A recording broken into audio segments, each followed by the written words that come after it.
todos hemos sido testigos, los católicos, de la sucesión de distintos escándalos de distinta índole dentro de la Iglesia Católica, ¿no? Un sacerdote acá, el anuncio de lo que se ha descubierto que sucedió en el pasado en Irlanda, que aunque haya sido en el pasado con los casos de abusos sexuales investigados por la misma Iglesia hoy en día, ciertamente sigue siendo trágico y doloroso y desconcertante para los católicos. O saber que una familia religiosa o una congregación está sufriendo a consecuencia de las conductas o de la doble vida de alguna autoridad. Todos conocemos esas circunstancias y de alguna manera varias de ellas se han acumulado en el tiempo.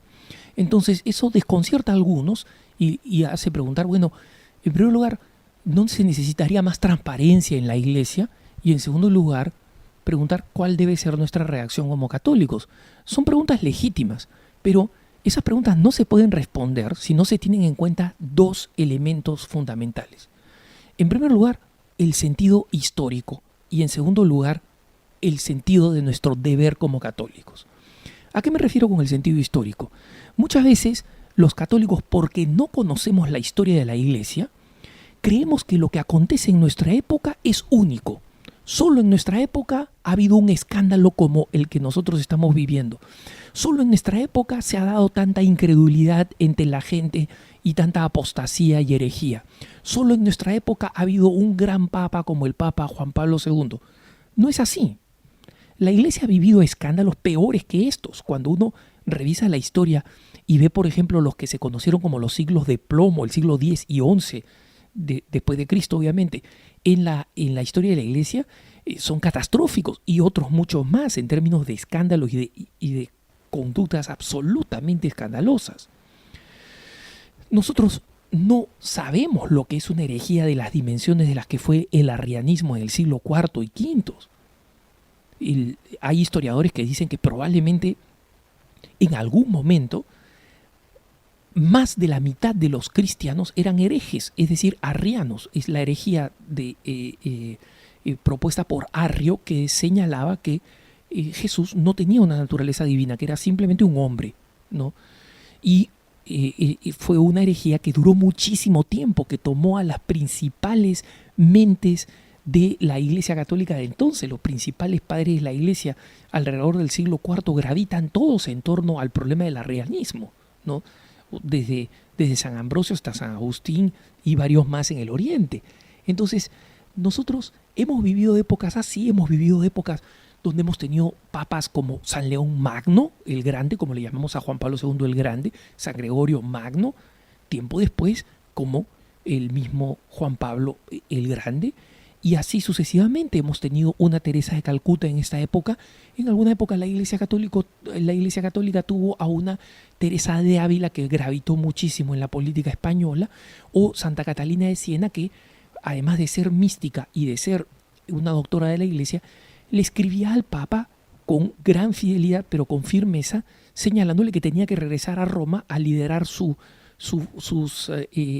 grey, porque se había escapado por temor a ser atacado, se había ido al sur de Francia. Entonces, hemos vivido circunstancias peores que las que hemos vivido ahora.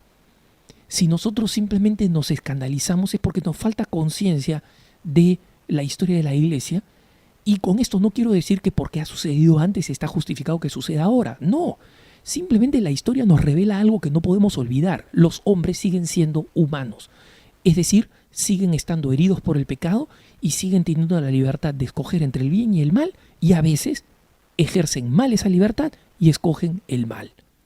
Y personas que deberían ser testimonio, que deberían ser estandartes, que deberían ser baluartes, caen estrepitosamente.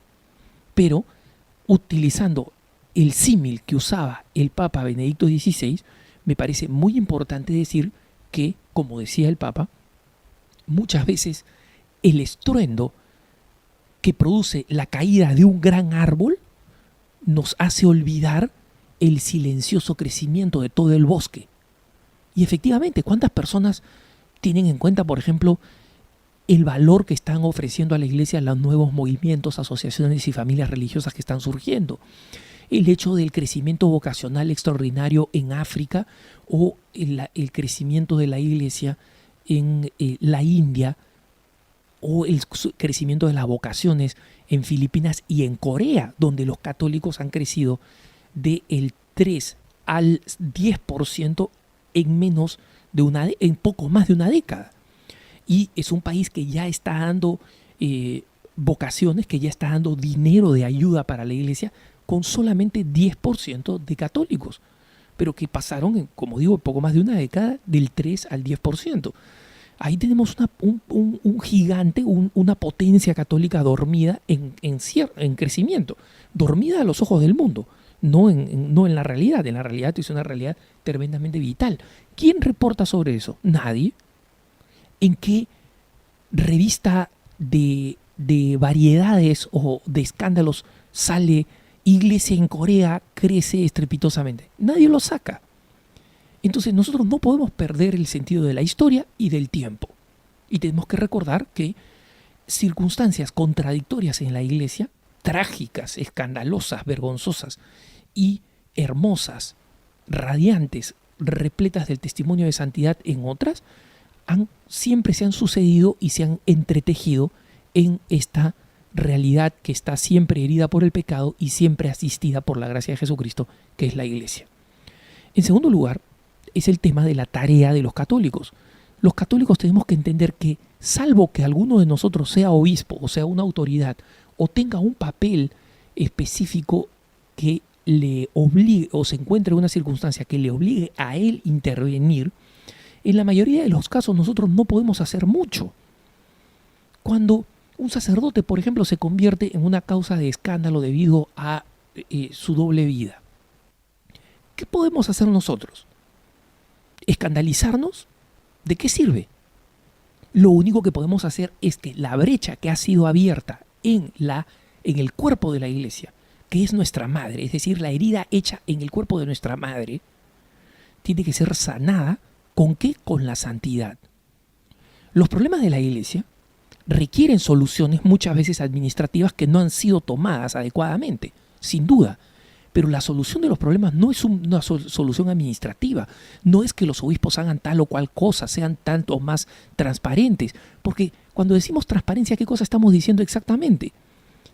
Cuando hemos visto nosotros el reciente caso penoso por quien rezamos constantemente, que es el padre Alberto Gutiérrez, hubo absoluta exposición, hasta sobreexposición de lo que aconteció. Y luego hubo una absoluta publicación por todos lados de lo que él decía de los hechos. ¿Qué más transparencia se necesita? El arzobispo reaccionó inmediatamente y en menos de horas ya había publicado un comunicado estableciendo cuál era la situación en la que se encontraba el padre Alberto.